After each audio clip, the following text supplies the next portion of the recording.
our strength is our unity of purpose. We need to recommit and renew these values again and again.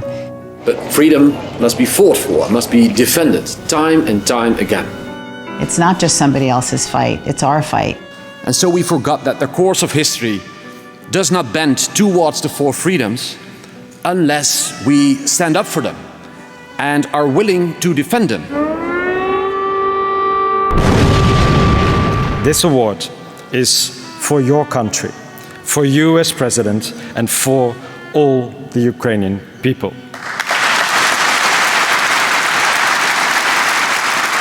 The world didn't look away from this war. It did not hand Ukraine over to a predator. And that has changed a lot, not only for Ukraine. I'm convinced that because of this, we still live in a world that is not divided among predators. A world still built on the values of freedom and respect for human life. Freedom is never abstract. We must remember this.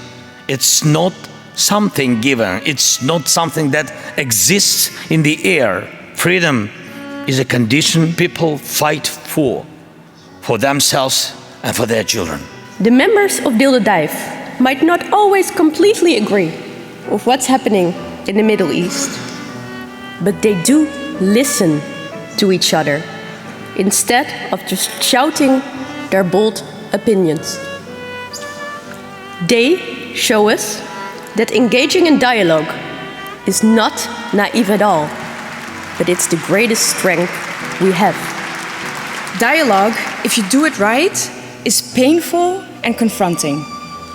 But it does not only solve conflict, it prevents it. And sometimes, like in our case, it brings friendship. CPJ gives a name and voice to the silenced and fights for those who can no longer speak for themselves.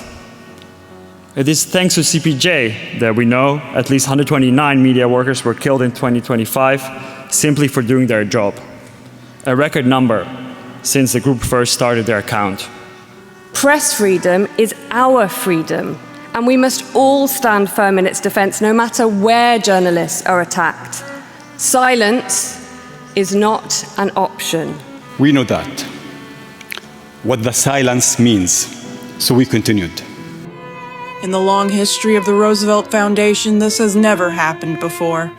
My safety depends on remaining unseen. And yet, I am not unique. Across the world, millions suffer because they dare to believe differently.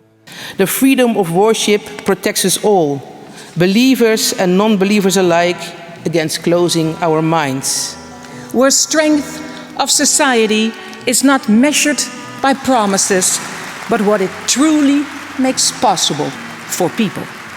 Because no one should be left behind for a condition they just born with it, and they did not choose. By speaking out and giving up being anonymous, by facing the world with the truth instead of fear, she sent a message that echoes so far beyond her own story.